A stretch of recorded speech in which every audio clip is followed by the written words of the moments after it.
حضرت زید بن ثابت رضی اللہ عنہ نے بیان کیا کہ جنگ یمامہ میں صحابہ کی بہت بڑی تعداد کے شہید ہو جانے کے بعد حضرت ابو بکر رضی اللہ عنہ نے مجھے بلا بھیجا۔ اس وقت عمر رضی اللہ عنہ بھی ان کے پاس ہی موجود تھے۔ حضرت ابو بکر رضی اللہ عنہ نے کہا کہ عمر رضی اللہ عنہ میرے پاس آئے اور انہوں نے کہا کہ یمامہ کی جنگ میں بہت بڑی تعداد میں قرآن کے قاریوں کی شہادت ہو گئی ہے، اور مجھے ڈر ہے کہ اسی طرح کفار کے ساتھ دوسری جنگوں میں بھی قراء قرآن بڑی تعداد میں قتل ہو جائیں گے، اور یوں قرآن کے جاننے والوں کی بہت بڑی تعداد ختم ہو جائے گی۔ اس لیے میرا خیال ہے کہ آپ قرآن مجید کو باقاعدہ کتابی شکل میں جمع کرنے کا حکم دے دیں۔ میں نے حضرت عمر رضی اللہ عنہ سے کہا کہ آپ ایک ایسا کام کس طرح کریں گے جو رسول اللہ صلی اللہ علیہ وسلم نے اپنی زندگی میں نہیں کیا۔ حضرت عمر رضی اللہ عنہ نے اس کا یہ جواب دیا کہ اللہ کی قسم یہ تو ایک کار خیر ہے۔ عمر رضی اللہ عنہ یہ بات مجھ سے بار بار کہتے رہے۔ آخر اللہ تعالیٰ نے اس مسئلے میں میرا بھی سینہ کھول دیا، اور اب میری بھی وہی رائے ہو گئی جو حضرت عمر رضی اللہ عنہ کی تھی۔ حضرت زید رضی اللہ عنہ نے بیان کیا کہ حضرت ابو بکر رضی اللہ عنہ نے کہا، آپ زید رضی اللہ عنہ جوان اور عقل مند ہیں، آپ کو معاملے میں متہم نہیں کیا جا سکتا، اور آپ رسول اللہ صلی اللہ علیہ وسلم کی وحی لکھتے بھی تھے، اس لیے آپ قرآن مجید کو پوری تلاش اور محنت کے ساتھ ایک جگہ جمع کر دیں۔ اللہ کی قسم اگر یہ لوگ مجھے کسی پہاڑ کو بھی اس کی جگہ سے دوسری جگہ ہٹانے کے لیے کہتے تو میرے لیے یہ کام اتنا مشکل نہیں تھا جتنا کہ ان کا یہ حکم کہ میں قرآن مجید کو جمع کر دوں۔ میں نے اس پر کہا کہ آپ لوگ ایک ایسے کام کو کرنے کی ہمت کیسے کر سکتے ہیں جو رسول اللہ صلی اللہ علیہ وسلم نے خود نہیں کیا تھا۔ حضرت ابو بکر رضی اللہ عنہ نے کہا، اللہ کی قسم یہ ایک عمل خیر ہے۔ حضرت ابو بکر رضی اللہ عنہ یہ جملہ برابر دہراتے رہے یہاں تک کہ اللہ تعالیٰ نے میرا بھی ان کی اور عمر رضی اللہ عنہ کی طرح سینہ کھول دیا۔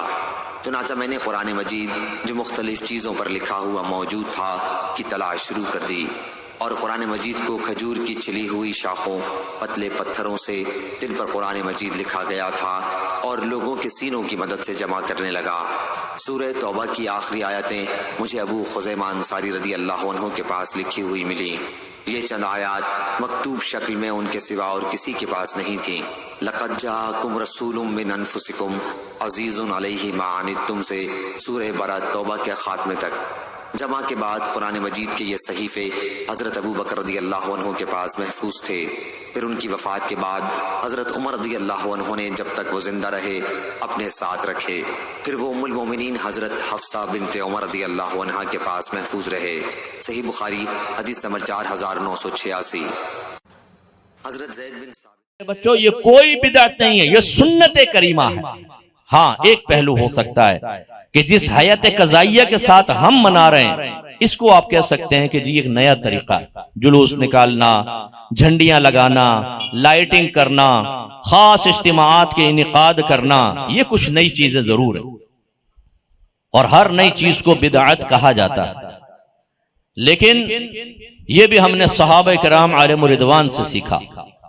یاد رکھیں کہ بدعت وہ چیز ہے کہ نبی کریم صلی اللہ علیہ وسلم کی حیات طیبہ کے بعد جو کچھ دین یا دنیا میں نیا کام پیدا ہوا اس کو بدعت کہا جاتا۔ لہذا جب تک نبی کریم حیات رہے ہر چیز سنت، لیکن جب سرکار وفات پا گئے تو پھر بدعت کا آغاز ہوا۔ اب پہلے میں آپ سے کویسچن کرتا ہوں، بہت غور سے اس پوائنٹ کو سمجھیے گا۔ یہ بتائیں شرعی احکام کے مکلف یا ان کو پورا کرنے کے ذمہ دار صرف ہم ہیں یا صحابہ کرام بھی تھے؟ بولیے۔ چوری کرنا ہمارے لیے حرام، صحابہ کرام کے لیے کیا تھی؟ حرام۔ زنا ہمارے لیے حرام تو صحابہ کے لیے حرام۔ سود کھانا ہمارے لیے حرام تو صحابہ کے لیے، تو بدعت ہمارے لیے حرام تو صحابہ کے لیے ناجائز ہی ہونی چاہیے نا۔ اور بدعت کیا ہے؟ وہ کام جو نبی کریم کے دور میں نہیں بعد میں ایجاد ہوا۔ لیکن ہم یہ دیکھتے ہیں کہ صدیق اکبر رضی اللہ تعالیٰ عنہ نے قرآن کو جمع کیا ایک کتابی شکل میں، اور یہ کام سرکار نے نہیں کیا، نہ اس کا حکم دیا، بلکہ یہی بات حضرت صدیق اکبر نے عمر فاروق کی ریکویسٹ پر کہی تھی۔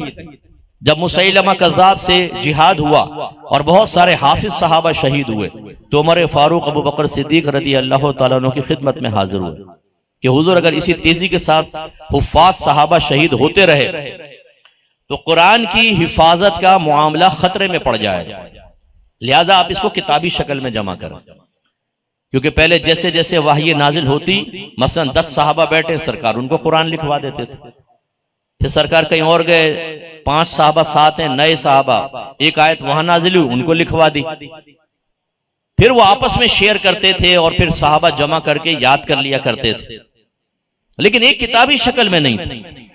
کسی نے درخت کی چھال پر لکھا، کسی نے اونٹ کی ہڈی پہ لکھا، کسی نے پتھر پہ لکھا، کسی نے کھال کے اوپر لکھا، محفوظ۔ اب جب عمر فاروق رضی اللہ تعالیٰ نے ریکویسٹ کی، صدیق اکبر نے یہی جملہ کہا، اے عمر، جو کام اللہ کے نبی نے نہیں کیا میں کیسے کر سکتا ہوں؟ یہی اشارہ کرتا ہے کہ صحابہ کے دور میں بھی نیا کام بدعت ضرور تھا، اسی لیے حضرت صدیق اکبر نے ارشاد فرمایا میں وہ کام کیسے کر سکتا ہوں جو اللہ کے نبی نے کیا۔ لیکن جب عمر فاروق رضی اللہ تعالیٰ عنہ کا اصرار ہوا تو صدیق اکبر اس پر راضی ہو گئے اور قرآن جمع کیا، لہٰذا اس سے نتیجہ نکلا کہ وہ بدعت ضرور تھا لیکن بری بدعت نہیں بلکہ ایک اچھی بدعت۔